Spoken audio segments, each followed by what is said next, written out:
कभी कभी कुछ चीज़ों को छोड़ देना ही बेहतर होता है, जैसे कि वो सवाल जिसका कोई जवाब ना हो, वो हाथ जो वक्त पे साथ ना दे, वो रिश्ता जो दर्द को ना समझे, और वो प्यार जो सिर्फ और सिर्फ मतलब के लिए जुड़ा हो। दरअसल आज की भी कहानी में सिम कुछ ऐसी होता है, लेकिन इसका अंत बहुत ही बुरा होता है, जिसकी वजह से एक व्यक्ति जो हमेशा के लिए इस दुनिया को छोड़ के चला जाता है। वाकई में दोस्तों, आज की जो कहानी है ये आपको भी हैरान कर देने वाली है। सुनाने वाला हूँ। दरअसल ये घटना है भारत की राजधानी दिल्ली शहर की। दिल्ली का एक इलाका पड़ता है नागली राजपुर।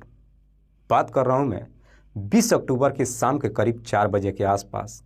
दरअसल इसी नागली राजपुर के अंतर्गत एक होटल के कमरा नंबर 24 से अचानक से जोर जोर से चीखने और चिल्लाने की आवाज़ आनी शुरू हो जाती है। होटल मैनेजर सुमित कटियार जब उस आवाज़ को सुनता है तो अपने 2 कर्मचारियों को लेकर जब कमरा नंबर 24 पे पहुंचता है तो देखता है कि कमरे के अंदर से काफ़ी मात्रा में धुआं निकल रहा था और दरवाज़ा भी जो अंदर से बंद था। हालांकि होटल मैनेजर उस दरवाजे को खुलवाने की अपनी तमाम कोशिश करता है, लेकिन अंदर से जब दरवाज़ा नहीं खुलता है, आखिरकार उस दरवाजे को तोड़ देता है। और दरवाज़ा तोड़ करके जब सब के सब कमरे के अंदर एंट्री करते हैं तो कमरे के अंदर का नज़ारा देख हर किसी का होश उड़ जाता है, क्योंकि कमरे के अंदर ही एक व्यक्ति जो बुरी तरीके से आग में झुलस रहा था और उसकी बगल में ही एक महिला जो खड़ी होकर के सब कुछ देख रही थी। ना तो उस व्यक्ति के शरीर पे कोई कपड़ा था और ना ही महिला के शरीर पे। होटल कर्मचारी जब इस तरह की नज़ारा देखता है, उस आग को बुझाने के बाद तुरंत ही इस बात की जानकारी पुलिस को दे देता है। इधर पुलिस को जैसे ही सूचना मिलती है, पुलिस फौरन अपने टीम के साथ जब होटल में पहुंचती है, सबसे पहले उस व्यक्ति को हॉस्पिटल में भेज देती है। लेकिन तब तक वो व्यक्ति लगभग 90% तक जल चुका था। पुलिस जब इस पूरे वारदात के बारे में होटल मैनेजर से पूछताछ करती है तो होटल मैनेजर कहता है कि साहब, जलने वाले व्यक्ति का नाम है गजानन। दरअसल गजानन जो अपनी पत्नी सुनीता के साथ सुबह के करीब 10 बजे के आसपास होटल में एंट्री किया था। लेकिन ये सब हुआ कैसे, गजानन की पत्नी सुनीता ही बता सकती है। पुलिस जब होटल मैनेजर से सवाल करती है कि सुनीता कहाँ पर है, इस पर होटल मैनेजर पुलिस वालों को जवाब देता है कि साहब, सुनीता होटल में ही है। लेकिन पुलिस जब सुनीता को ढूंढना शुरू करती है तो मालूम चलता है कि सुनीता वहाँ से फरार हो चुकी है। जब सुनीता दिखाई नहीं देती, उसके बाद से पुलिस का अब गुस्सा होटल मैनेजर के ऊपर ही फूट पड़ता है। दरअसल पुलिस अब होटल मैनेजर को फटकार लगाते हुए कहती है कि तुम कैसे दावे के साथ कह सकते हो कि सुनीता गजानन की पत्नी है? हो सकता है कि वो कोई दूसरी भी महिला होगी। इस पे गजानन पुलिस वालों को जवाब देते हुए कहता है कि साहब, गजानन जब अपनी पत्नी के साथ होटल में एंट्री किया था, अपना आधार कार्ड दिया था। उसके आधार कार्ड की फोटोकॉपी मैंने अपने पास रखा है। पुलिस जब गजानन के आधार कार्ड को देखती है तो मालूम चलता है कि उस पर उसका एड्रेस जो राजस्थान प्रदेश के सवाई माधोपुर लिखा गया था। लेकिन पुलिस जब रजिस्टर को चेक करती है तो मालूम चलता है कि गजानन ने उस रजिस्टर में अपना एड्रेस जो पुरानी दिल्ली के चांदनी चौक लिखवाया था। पुलिस जब सुनीता का डॉक्यूमेंट्स मांगती है, इस पे होटल मैनेजर जवाब देते हुए कहता है कि साहब, हमने सुनीता का डॉक्यूमेंट्स नहीं लिया है। होटल मैनेजर जब इस तरह की जवाब देता है, इस पे पुलिस अब होटल मैनेजर को फटकार लगाते हुए कहती है कि गलती तुम लोग करते हो और झेलना हमें पड़ता है। दरअसल उसके बाद से पुलिस अब सच्चाई पता लगाने के लिए गजानन से पूछताछ करने के लिए जब हॉस्पिटल में जाती है तो मालूम चलता है कि ट्रीटमेंट के दौरान ही गजानन की भी मौत हो चुकी है, जिसकी वजह से पुलिस के सामने भी अब काफ़ी परेशानियां खड़ी हो जाती हैं। दरअसल पुलिस को अब समझ में नहीं आता है कि आखिरकार सुनीता को ढूंढे कहाँ पे।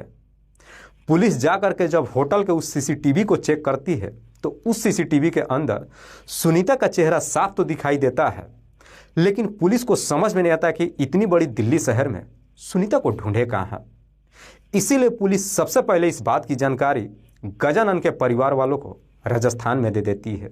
इधर जब उसके परिवार वालों को मालूम चलता है, जब वे लोग दिल्ली में पहुंचते हैं और पुलिस जब सुनीता का फोटो दिखा करके गजानन के परिवार वालों से पूछताछ करती है कि क्या सुनीता गजानन की पत्नी है, इस पे गजानन के परिवार वाले पुलिस को जवाब देते हुए कहते हैं कि साहब गजानन शादीशुदा तो है, लेकिन ये महिला उसकी पत्नी नहीं है।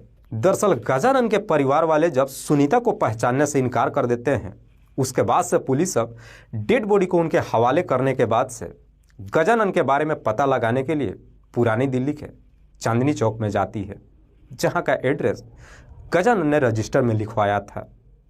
पुलिस जब चांदनी चौक में जाती है और वहां पे जाकर के जब गजानन के बारे में लोगों से पूछताछ करती है, तब जाकर के पुलिस वालों को मालूम चलता है कि दरअसल गजानन जो चांदनी चौक के ही एक मंदिर का पुजारी था। दरअसल वहां के लोग पुलिस वालों से कहते हैं कि साहब कुछ साल पहले तक गजानन इस मंदिर का पुजारी था, साथ ही साथ वो तंत्र मंत्र का विद्या भी जानता था। लेकिन इसी तंत्र मंत्र की वजह से गजानन की कई सारी महिलाओं के साथ में अवैध संबंध शुरू हो चुका था। इस बात की जानकारी जब मंदिर के परिसर के लोगों को मालूम चला, उन लोगों ने उसे मंदिर से निकाल दिया। उसके बाद से गजानन मंदिर के सामने ही पूजा और फूल की दुकान कर लिया और उसमें 2 लेबरों को लगा दिया। दरअसल वो दुकान जो उसका बेहतर तरीके से चल रहा था। उसके बाद से गजानन राजस्थान चला गया। 10-15 दिन में 1-2 दिन के लिए कभी यहाँ पर आता था और पैसे वसूली करने के बाद वापस अपने घर चला जाता था।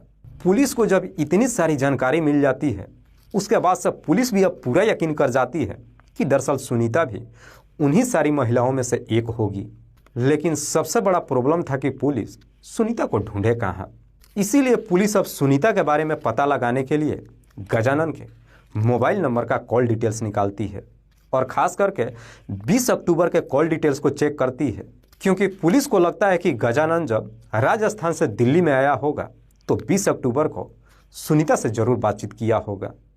दरअसल 20 अक्टूबर को गजानन लगभग 8 से 9 नंबरों पर कॉल किया था। उसके बाद से पुलिस अब उन सारे नंबरों पर बारी बारी से कॉल करने लगती है। दरअसल पुलिस ये सोचती है कि अगर कोई भी महिला फ़ोन उठाती है तो पुलिस उससे तरीके से बातचीत करेगी। पुलिस जितने भी नंबर पर फ़ोन करती है, 1-2 नंबर तो नहीं उठता है, लेकिन बाकी जितना भी नंबर उठता है बात करने वाला कोई ना कोई पुरुष होता है। पुलिस जब एक लास्ट नंबर पर फ़ोन करती है तो आखिरकार वो फ़ोन एक महिला उठाती है। महिला जब फ़ोन उठाती है तो पुलिस भी उससे झूठ बोलते हुए कहती है कि मैडम, आपको जब गाड़ी चलाने की इतनी ही शौक थी तो फिर आपने 3 महीने से किस्त क्यों नहीं भरा है? आपके 3 महीनों का लोन जो बाउंस कर चुका है। पुलिस जब इस तरह की बातें उस महिला से कहती है तो महिला भी उधर से गुस्से में ही जवाब देते हुए कहती है कि शायद आप लोगों को कोई गलतफहमी हो गई है। ना तो मैं कोई कार ली हूँ और ना ही कोई लोन लिया है। इस पे पुलिस जवाब देते हुए कहती है कि क्या आप रुखसार बोल रही हैं? तब जाकर के उधर से महिला जवाब देते हुए कहती है कि नहीं, आपने गलत नंबर पे कॉल कर दिया है। मैं रुखसार नहीं बल्कि सुनीता बोल रही हूँ। सुनीता जब अपना नाम बताती है उसके बाद से पुलिस भी अब पूरा यकीन कर जाती है कि दरअसल ये वही महिला है जो गजानन से होटल में मिलने के लिए आई थी। पुलिस को जब सुनीता का मोबाइल नंबर मिल जाता है उसके बाद से पुलिस अब सुनीता के मोबाइल नंबर का कॉल डिटेल्स तो निकालती है, साथ ही साथ उसका लोकेशन भी चेक करती है।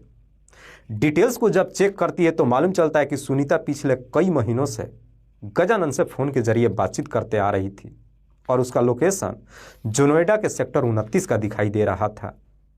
पुलिस को जैसी इस तरह की लोकेशन मिल जाती है, 28 अक्टूबर को पुलिस अपनी टीम के साथ नोएडा के सेक्टर 29 के घर पे जाती है और जब वहाँ पे छापा मारती है, आखिरकार पुलिस को वहाँ पे सुनीता मिल जाती है।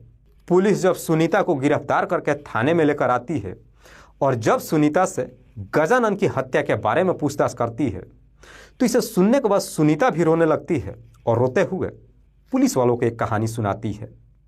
दरअसल सुनीता पुलिस वालों से कहती है कि साहब, मैं ऑलरेडी शादीशुदा ही नहीं हूँ बल्कि मेरे 2 बच्चे भी हैं, लेकिन बावजूद इसके गजानन के साथ मेरा प्रेम प्रसंग पिछले कई सालों से चल रहा था।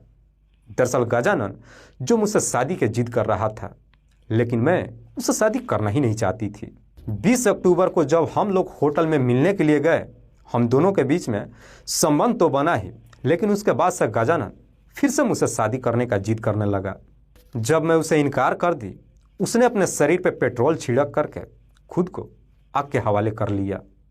दरअसल मैंने गजानन को नहीं जलाया है, हालांकि सुनीता रोते हुए यह पूरी कहानी पुलिस को बताती तो है, लेकिन उसके बाद से पुलिस फिर से सुनीता से सवाल करती है कि जब तुमने गजानन को जलाया नहीं था तो फिर तुम होटल से भागी क्यों। इस पे सुनीता पुलिस के सवालों का कोई जवाब नहीं देती है, जिससे पुलिस को भी पूरा यकीन हो जाता है कि सुनीता जो भी कहानी सुना रही है वो सब के सब झूठ है। इसीलिए पुलिस अब सुनीता के साथ सख्ती से पेश आती है। पुलिस जैसे ही अपना सख्ती दिखाना शुरू करती है, आखिरकार सुनीता भी मजबूर होकर के अपनी सच्चाई कबूल कर लेती है और फिर पुलिस वालों से कहती है कि हाँ साहब, गजानन के शरीर में मैंने ही आग लगाया था। लेकिन सुनीता जब इस हत्या की पूरी कहानी बताती है तो वाकई में इसे सुनने के बाद हर कोई हैरान रह जाता है।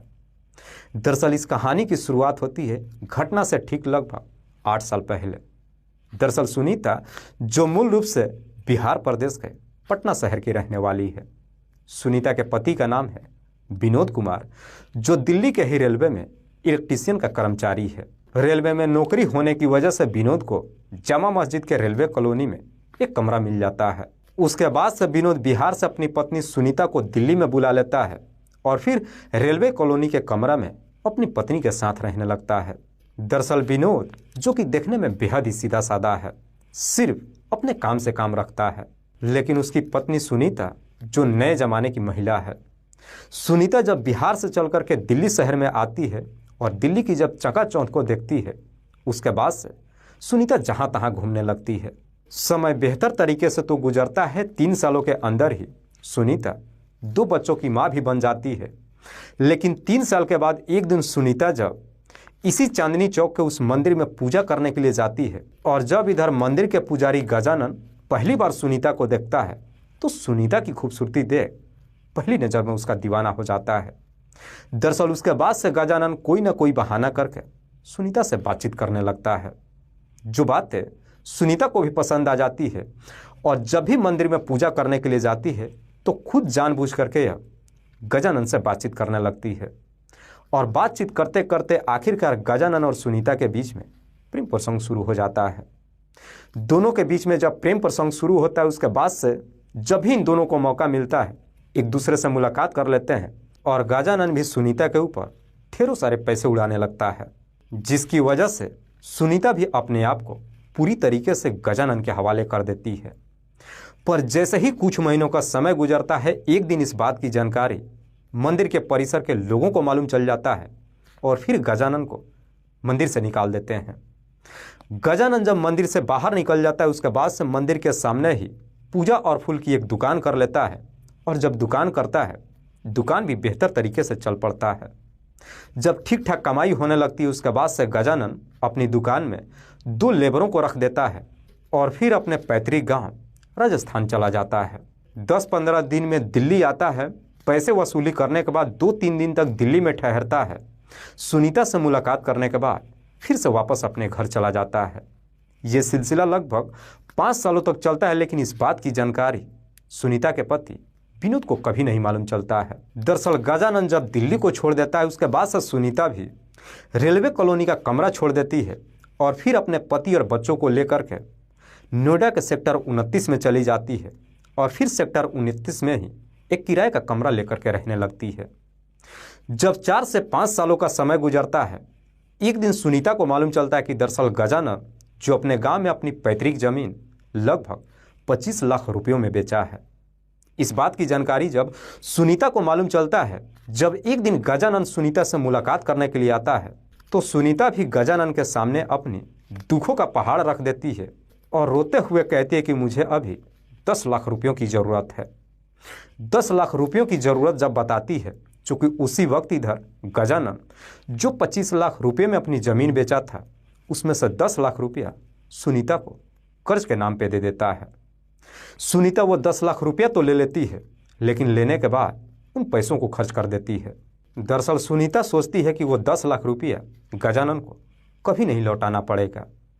पर जैसे ही 6 महीने का और समय गुजरता है, अब इधर गजानन का भी सुनीता से लगभग मन भर चुका था। इसीलिए अब गजानन सुनीता से अपना वो 10 लाख रुपया मांगने लगता है।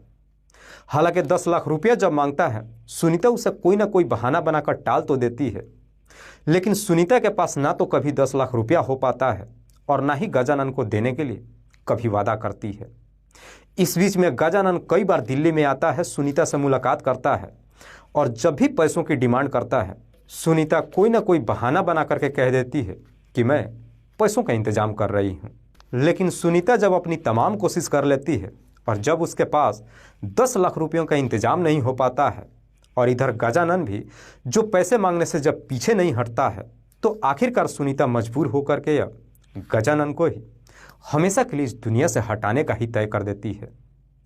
दरअसल सुनीता गजानन को इस दुनिया से हटाने का प्लान तो तय कर देती है, लेकिन साथ ही साथ ये भी सोचती है कि वो एक बार गजानन को समझाने की कोशिश करेगी। यही सोच करके 19 अक्टूबर को शाम के वक्त गजानन के नंबर पर फ़ोन करती है और कहती है कि कल सुबह 10 बजे के आसपास दिल्ली निजामुद्दीन रेलवे स्टेशन पे आ जाना, मैं तुम्हें 10 लाख रुपया दे दूंगी। 10 लाख रुपया देने के लिए जब कहती है, चूंकि उस वक्त गजानन जो कि अपनी पैतृक गांव में था, रात को ही ट्रेन पकड़ लेता है और आखिरकार सुबह के करीब 9 बजे के आसपास निजामुद्दीन रेलवे स्टेशन पर पहुंच जाता है और वहीं पे पहुंच करके सुनीता का इंतजार करने लगता है।